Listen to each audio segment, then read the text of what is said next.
Hello everyone, कैसे हो आप सब लोग। आज मैं आपके लिए लाई हूँ एक lecture national pension scheme RRB welfare exam के लिए। और अभी बज रहे हैं रात के 2 और 2 बजे मैं आपके लिए ये लेक्चर रिकॉर्ड कर रही हूँ। रुको मैं आपको टाइम दिखाती हूँ आपको, क्योंकि कुछ स्टूडेंट ऐसे होते हैं जो कमेंट कर देंगे कि मैम आप झूठ बोल रही हो। रुको मैं आपको टाइम दिखाती हूँ। ये देखो 2:13 दिखाई दिया, 2:13। ठीक है, चलो ये लेक्चर मैं आपके लिए लेके आई हूँ NPS versus UPS, national pension scheme और यूनिफाइड पेंशन स्कीम। ठीक है, तो इस लेक्चर में आज मैं आपको करवाऊँगी 100 एमसीक्यूज़। हो सकता है ये दो पार्ट में मैं बनाऊँ ये लेक्चर, या एक ही पार्ट में कवर कर दूँ, क्योंकि रात के 2 बज रहे हैं, तो डिपेंड करता है कि कितना टाइम लगेगा। ठीक है, इसमें मैं आपको 100 एमसीक्यूज़ जो कराऊंगी वो मैंने 7 अलग अलग हिस्सों में बांटे हैं। अब चलो मैं आपको दिखाती हूँ 7 अलग अलग पार्ट्स के कौन से हैं। ठीक है, चलो पहला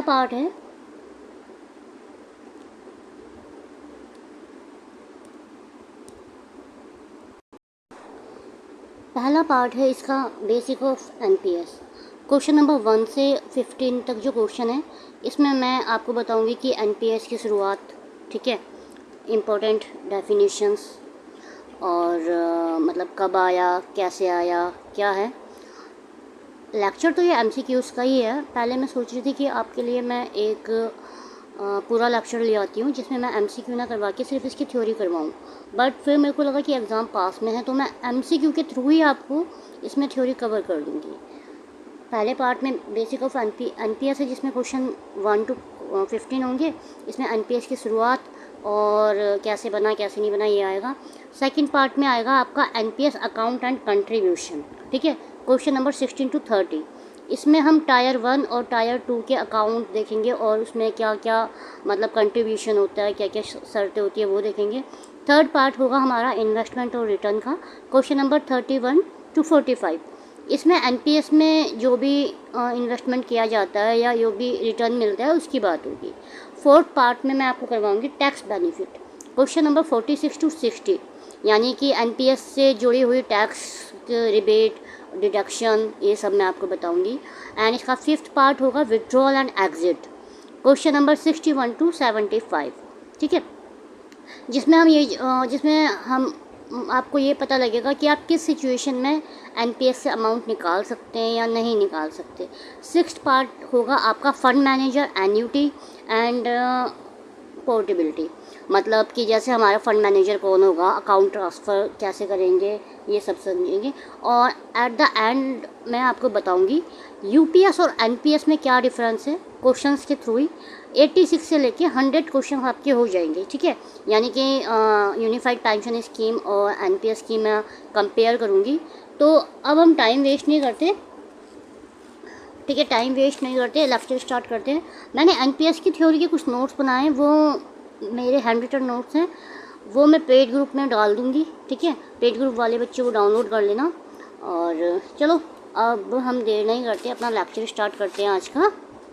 ठीक है, अगर किसी को पता हो कि एनपीएस डे कब मनाया जाता है तो वो कमेंट में मुझे बता सकता है। वैसे तो मैं बताऊंगी, और ये कब स्टार्ट हुआ था, ठीक है, और इसे कौन ज्वाइन कर सकता है ये मुझे बताए। 3 क्वेश्चन मैंने आपसे पूछे हैं, अगर आपको नहीं पता तो चलो कोई बात नहीं, मैं बताती हूँ। चलो आते हैं हमारे फर्स्ट क्वेश्चन पे। The national pension system NPS is regulated by.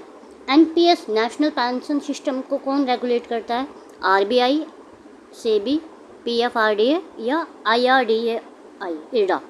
ठीक है, तो इसे रेगुलेट करता है, इसको कौन रेगुलेट करता है, इसको रेगुलेट करता है पीएफआरडीए, इसे पीएफआरडीए रेगुलेट करता है। ठीक है, एक सेकेंड, ठीक है, इसे पीएफआरडीए रेगुलेट करता है। और हम एनपीएस डे कब मनाते हैं, नेशनल पेंशन सिस्टम डे हम कब मनाते हैं? ये हम सेलिब्रेट करते हैं 1 अक्टूबर को। ये जो मैं एक्स्ट्रा इन्फॉर्मेशन बता रही हूँ इसके क्वेश्चन मैंने नहीं डाले हैं, ये आप कहीं पे नोट डाउन कर लेना, ठीक है। और ये स्टार्ट कब हुआ था?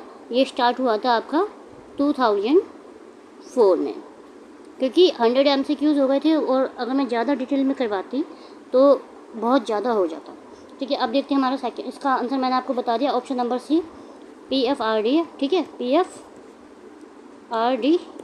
PFRDA की फुल फॉर्म अगर किसी को पता है तो वो मुझे कमेंट बॉक्स में मेंशन कर दे। अब हम देखते हैं हमारा सेकंड क्वेश्चन। चलो, सेकंड क्वेश्चन का आंसर मैं आपको बता चुकी हूँ, तो आप कमेंट बॉक्स में मेंशन करो। मैंने अभी फर्स्ट क्वेश्चन में ही आपको सेकंड क्वेश्चन का आंसर बता दिया। NPS was first made mandatory for central government recruit except arms force. अब देखो, मैंने आपको बताया था कि कब एप्लीकेबल होता है, तो मैंने आपको बताया था कि ये 2004 में होता है, लेकिन मैंने ये नहीं बताया था कि किस किस के लिए होता है, ठीक है। तो 2004 में ये एप्लीकेबल हुआ था, और ये किस किस के लिए हुआ था? मीन्स हु ज्वाइन, इसे कौन ज्वाइन कर सकता था 2004 से, ठीक है। इसे कौन कौन ज्वाइन कर सकता था? तो ये मैं आपको बताती हूँ। सेंट्रल गवर्नमेंट एम्प्लॉय, ठीक है, central government employ, state government employ, corporate, individual, ये सब कर सकते थे। बट क्वेश्चन में ये दिया है ना, फोर्स ऐसे भी दे सकता है, ठीक है, इंडिविजुअल और अनऑर्गेनाइज्ड। और इसे कौन नहीं कर सकता था ज्वाइन, ये भी मैं आपको बताती हूँ। इसे HUF, हिंदू अनडिवाइडेड फैमिली, इसको ज्वाइन नहीं कर सकते, ठीक है। इसकी एज लिमिट क्या होती है ये भी मैं अभी इसी में बता देती हूँ, 18 to 70। इस चीज़ की मैं श्योरिटी देती हूँ, इस लेक्चर के फिनिश होते होते आपको NPS अच्छी तरह से याद हो जाएगा, आपको कहीं और से नहीं पढ़ना पड़ेगा, ठीक है। चलो अब देखते हैं question number 3। The year in which NPS was open to all Indian citizen. 2004 में तो ये सेंट्रल एम्प्लॉय के लिए स्टार्ट हुआ था, ठीक है। 2009 में इसको सबके लिए स्टार्ट कर दिया गया था। कब किया गया था? 2009 में, ठीक है। जो भी मैंने आपको ऊपर बताया ना, state government employed, corporate employed, individual और अनऑर्गेनाइज, तो 2009 में ये सबके लिए ओपन कर दिया था, 2009 में, ठीक है। चलो अब हम देखते हैं हमारा नेक्स्ट क्वेश्चन।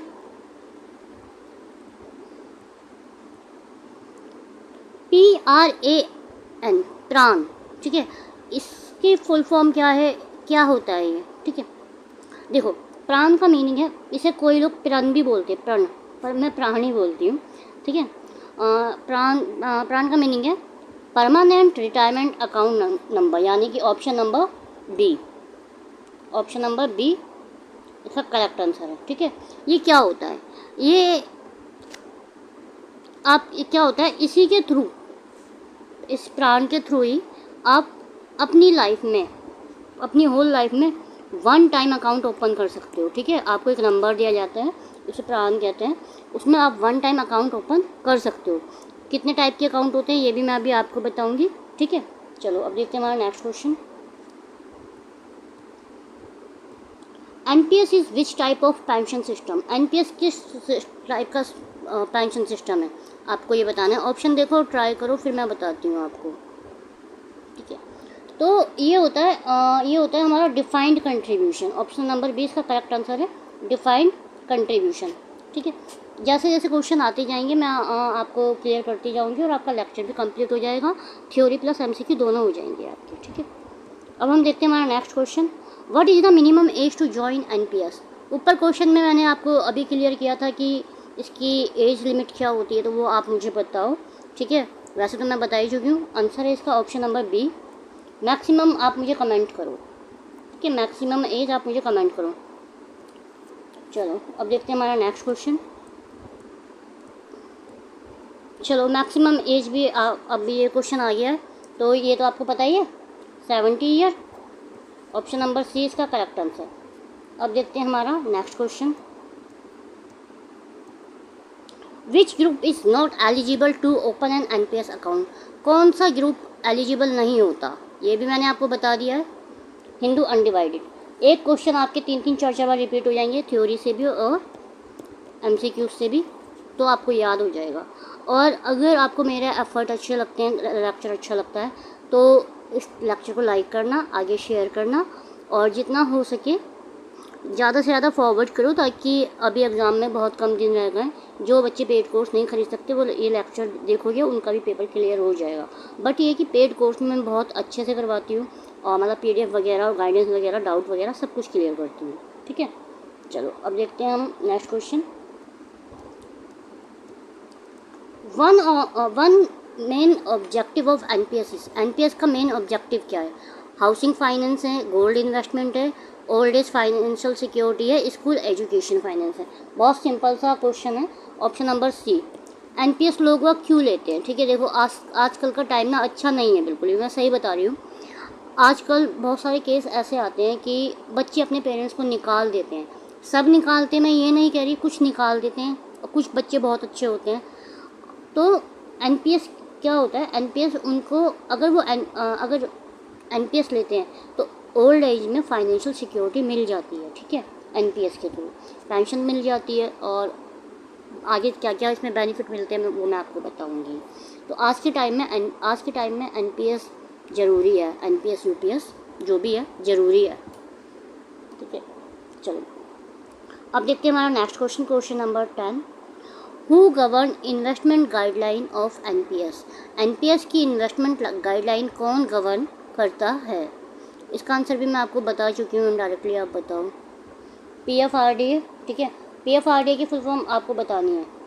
ठीक है, ऑप्शन नंबर C इसका करेक्ट आंसर है। अब हम देखते हैं question number 11। NPS is best describe is, NPS को क्या डिस्क्राइब किया गया है? एक शॉर्ट टर्म इन्वेस्टमेंट प्लान है, रिटायरमेंट सेविंग प्लान है, टैक्स रिफंड या इंश्योरेंस कवर। देखो टैक्स रिफंड, टैक्स पे भी इसको मतलब छूट मिल जाती है। ठीक है, लेकिन ये मेनली है क्या? ये एक रिटायरमेंट सेविंग प्लान है। ठीक है, retirement saving plan. Option number B is correct answer of this question. Now move on another question, question number 12। ठीक है, which features makes NPS portable? NPS को पोर्टेबल कौन बनाता है? NPS को पोर्टेबल बनाता है आपका ऑप्शन नंबर A, प्राण। अब आप इसे प्रण बोलो या प्राण बोलो, वो आपके ऊपर डिपेंड है, पर मैं प्राण ही बोलूँगी। ठीक है, चलो आगे नेक्स्ट क्वेश्चन देखते हैं हम, क्वेश्चन नंबर 13। अब देखो, अब मैं आपको बताऊंगी टायर 1 अकाउंट, टायर 2 अकाउंट, ये मैं आपको यहाँ समझा दूंगी। ठीक है, तो उससे क्या होगा कि आपके ना बहुत सारे क्वेश्चन खुद ब खुद बन जाएंगे। तो आप कमेंट में बताना मुझे। Which of the following is mandatory in NPS? NPS में क्या मैंडेटरी है? Tier 1, tier 2, both account, none. देखो NPS में ना 2 अकाउंट खुलते हैं। एक होता है, मैं आपको यहाँ पे लिख के बताती हूँ ना, एक सेकेंड दो, मैं एक पेज ऐड कर लेती हूँ इसमें। देखो मैं आपको बताती हूँ कि विच of the following is mandatory in NPS। मैंने पेज ऐड करने के लिए बोला था, मैंने ऐड कर लिया है। मैं आपको बताती हूँ, मैं यहाँ पे आपको लिख के बताऊँगी ना तो अच्छे से समझ में आएगा। मैं शॉर्ट में लिखूँगी। देखो 2 अकाउंट होते हैं, एक होता है अकाउंट टायर 1। ठीक है, ये ले लेती हूँ, ये वाला, क्योंकि मिट रहा नहीं। Account tyre 1। सेकंड होता है हमारा अकाउंट टायर 2। ठीक है, मैंने ऐसे लिखी है शॉर्ट में। अकाउंट टायर 1 में क्या क्या होता है? ये होता है हमारा पेंशन और सेविंग अकाउंट। ठीक है, पेंशन और सेविंग अकाउंट होता है हमारा अकाउंट टायर 1। और अकाउंट टायर 1 का ही बताती हूँ मैं। इसमें आप मल्टीपल टाइम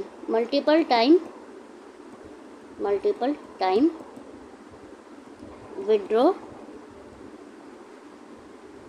नहीं कर सकते। ठीक है, ये एक नॉन विड्रॉल अकाउंट है, ये। ठीक है, मिनिमम कितने से खुलता है? ये मिनिमम खुलता है ये 500 रुपये से। ठीक है, और ये क्या होता है? ये होता है हमारा रिटायरमेंट प्लान। आई होप आपको ये समझ में आ गया होगा, रिटायरमेंट प्लान। ठीक है, ये अकाउंट टायर 1 आपको पूरा क्लियर हो गया। अब इसको मैं रब कर देती हूँ। अब मैं आपको समझाती हूँ टायर 2।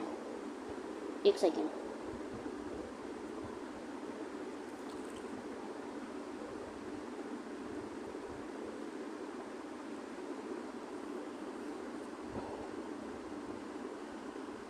चलो अब हम देखते हैं टायर 2।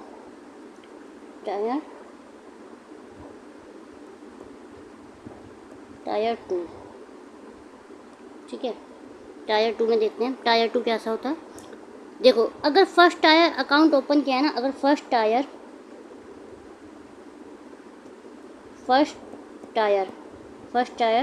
अकाउंट ओपन किया है, तभी आप टायर 2 अकाउंट ओपन कर पाओगे, ठीक है। तभी टायर 2 अकाउंट ओपन होगा। ऐसा नहीं है कि डायरेक्ट आप टायर 2 अकाउंट ओपन कर लोगे, ठीक है। टायर 2 क्या होता है, टायर 2 में मिनिमम कंट्रीब्यूशन कितना होता है हमारा, 1000 रुपीज़ होता है, ठीक है। कंट्रीब्यूशन इसमें मैंडेटरी नहीं होता अकाउंट ओपन करने के बाद, ठीक है। कंट्रीब्यूशन मैंडेटरी नहीं होता, लेकिन मिनिमम इन्वेस्टमेंट जो होता है ना, मिनिमम इन्वेस्टमेंट वो 250 का तो करना ही पड़ता है, ठीक है। और ये क्या होता है, ये एक हमारा इन्वेस्टमेंट प्लान होता है। अब मैंने आपको इन्वेस्टमेंट प्लान होता है, मैंने आपको टायर 1 और टायर 2 अच्छे से समझा दिया है, ठीक है। टायर 2 हमारा रिस्ट्रिक्टेड अकाउंट होता है, ठीक है। और लेकिन टायर 1 हमारा रिस्ट्रिक्टेड होता है, उसमें हम अमाउंट मल्टीपल टाइम विड्रॉ नहीं कर सकते, मिनिमम अमाउंट होता है, पेंशन और सेविंग अकाउंट होता है, हमारा रिटायरमेंट प्लान होता है। और टायर 2 भी मैंने आई होप आपको ये समझ में आ गया होगा सारा। तो अब हम देखते हैं हमारा क्वेश्चन क्या था हमारा, ठीक है। विच of the following is mandatory in NPS में मैंडेटरी कौन सा, टायर 1 है, क्योंकि टायर 1 अगर आप टायर 2 खोलोगे तो पहले टायर 1 खोलना पड़ेगा। तो मैंडेटरी कौन सा हुआ आपके लिए, मैंडेटरी हो आपका टायर 1, ठीक है। अब हम देखते हैं हमारा नेक्स्ट क्वेश्चन। देखो, NPS is scheme under which body of the government of India. NPS की जो स्कीम आती है कौन सी गवर्नमेंट बॉडी के अंडर आती है, ठीक है। समझ गए ना मैं क्या कहना चाह रही हूँ, ठीक है। तो ये आती है आपकी ministry of finance. Option number C is correct answer, ठीक है। चलो अब देखते हैं हमारा next question number 15। NPS is design to, NPS किस लिए डिजाइन किया गया है, इसका आंसर आप मुझे देख के बताओ, ठीक है। एनपीएस डिजाइन किया गया है long term retirement corpus and pension के लिए, या ऑफर डेली लिक्विडिटी के लिए, नहीं डेली लिक्विडिटी के लिए तो नहीं है। Guarantee double money in year 5 year, आपका पैसा 5 साल में दूना कर देगा, ये भी मैंने नहीं बताया, ये भी नहीं बताया। हेल्थ इंश्योरेंस नहीं देता, तो ऑप्शन नंबर बचा ए, तो ये हमारा करेक्ट आंसर है, ठीक है। चलो, मैंने आपको कहा था कि मैं आपको 7 स्टेप में करवाऊंगी ये एनपीएस।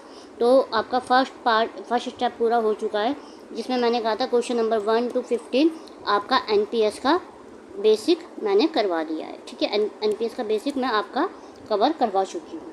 अब हम देखते हैं क्वेश्चन नंबर 16 से लेके क्वेश्चन नंबर 30 तक एनपीएस के अकाउंट और कंट्रीब्यूशन, ठीक है। चलो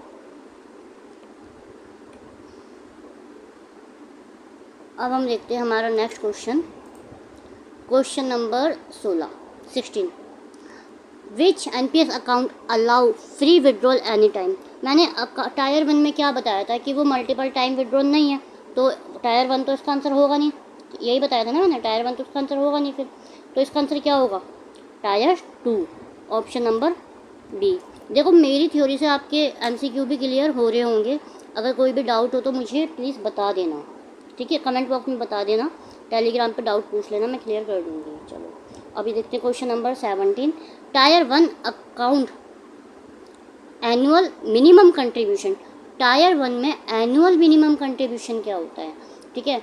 मैंने आपको टायर 1 में बताया था कि मिनिमम कंट्रीब्यूशन 500 रुपये होता है, लेकिन अब यहाँ पे ये पूछा है कि एनुअल मिनिमम साल का कितना होता है। तो एक साल का ये होता है आपका 1000 रुपीज़, ठीक है। एक सेकेंड में इसको थोड़ा सा हाईलाइट ऐसे कर लेती हूँ ना, 1000 रुपीज़ है ना, तो ये आपका होता है 1000 रुपीज़। थोड़ा सा हैवी कर लेती हूँ इसको,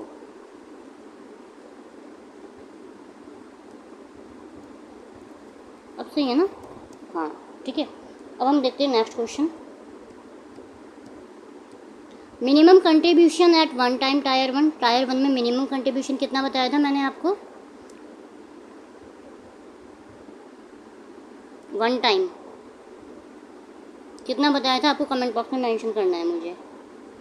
मिनिमम मैंने आपको 500 बताया था, ठीक है। देखो ऊपर देखो, मैंने 500 बताया था और एनुअली मैंने आपको बताया था, ठीक है। अच्छा, टायर वन में कितना है? टायर वन में देखो 500 रुपये, ये ध्यान रखना। टायर वन में 500 रुपये तो है मिनिमम अमाउंट और एनुअल है 1000, ठीक है। और टायर टू में मिनिमम इन्वेस्टमेंट 250 का है। कंफ्यूज मत होना बिल्कुल भी, ठीक है। मतलब टायर टू से 2 तो 250, ठीक है। ऐसे याद कर लेना। चलो अब देखते हैं हमारा next question. Question number 19, minimum contribution at one time tier two का मिनिमम कंट्रीब्यूशन पूछ रहा है ये। टायर टू का मैंने अभी आपको बताया ऊपर 250, याद आ गया।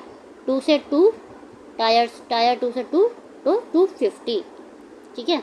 चलो अब हम देखते हैं हमारा नेक्स्ट क्वेश्चन। ओके चलो, minimum contribution to open tier two account. देखो मिनिमम कंट्रीब्यूशन कितना ओपन करना है, ओपन करते टाइम कितना अमाउंट देना है। अब जैसे बैंक में जाते हो तो वो कहते हैं ना कि मिनिमम अमाउंट देना है, तो वो वाला अमाउंट ये पूछ रहा है। तो वो वाला अमाउंट इसका है 1000 रुपीज़, ठीक है। 1000 रुपीज़। आपको ये क्वेश्चन पढ़ते टाइम ध्यान रखना है, इसलिए मैंने सारे एक साथ ही रखे हैं ताकि आपको पता चले कि पेपर में अगर ऐसे पूछ लिया गया तो कन्फ्यूजन ना हो। इन क्वेश्चन में कन्फ्यूजन होगी, ठीक है।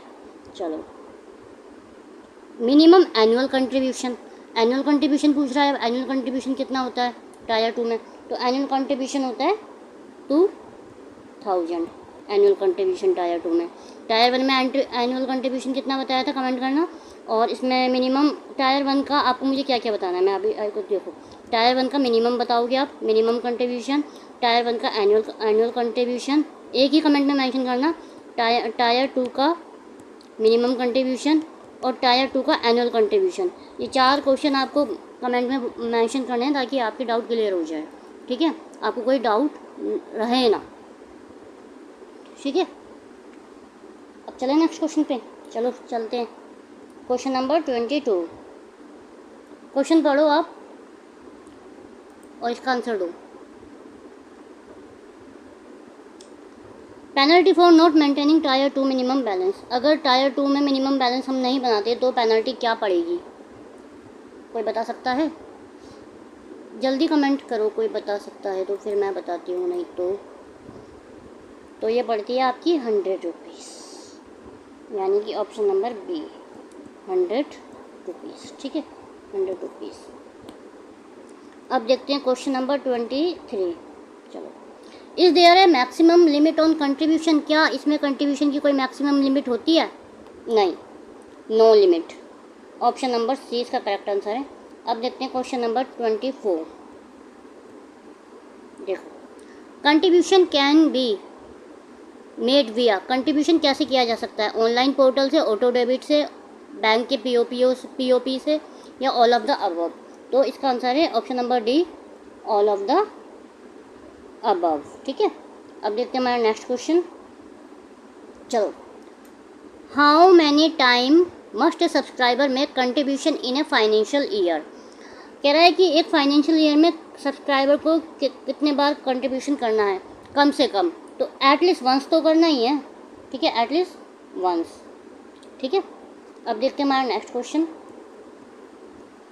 चलो, अब ये कह रहा है what happen if minimum contribution is not made. अगर कंट्रीब्यूशन नहीं किया जाता तो क्या हो जाता है? तो account close, account become dormant plus penalty, account remain same, employer contribution stop. देखो, अकाउंट क्लोज और अकाउंट बिकम डोरमेंट पे मैं आपको फ़र्क समझा देती हूँ। अकाउंट क्लोज होता है कि आपका अकाउंट पूरी तरह से क्लोज हो गया, ठीक है। और अकाउंट बिकम डोरमेंट होता है कि आपका अकाउंट चालू है, ठीक है, चालू है आपका अकाउंट, लेकिन उसमें पेनल्टी लगती जा रही है, ठीक है, पेनल्टी लगती जा रही है।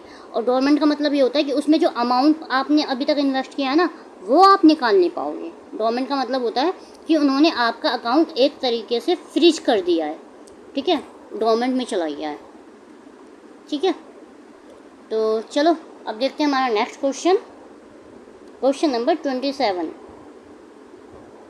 देखो, to activate a dormant account the subscriber must. अगर आपका अकाउंट डोरमेंट हो गया तो सब्सक्राइबर को क्या करना पड़ेगा? आरबीआई में क्यों जाएगा? आरबीआई में जाएगा तो थप्पड़ ही खाएगा कि आरबीआई वाले कहेंगे भाई तेरी गलती है, तूने क्यों नहीं दिए पैसे, ठीक है। रीअप्लाई फॉर न्यू प्राण, और मैंने आपको बताया था कि प्राण सिर्फ एक ही बार अप्लाई होता है लाइफ में, दोबारा नहीं होता।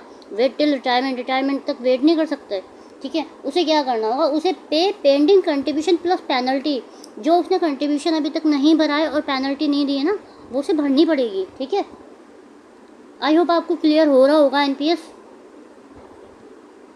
अगर क्लियर हो रहा है तो अच्छा सा कमेंट भी कर देना, नहीं तो आपकी मर्जी है। क्वेश्चन नंबर 28 देखते हैं। टायर 2 अकाउंट रिक्वायर, टायर 2 में क्या रिक्वायर होता है? टायर 2 अकाउंट कब खोल सकते हो आप?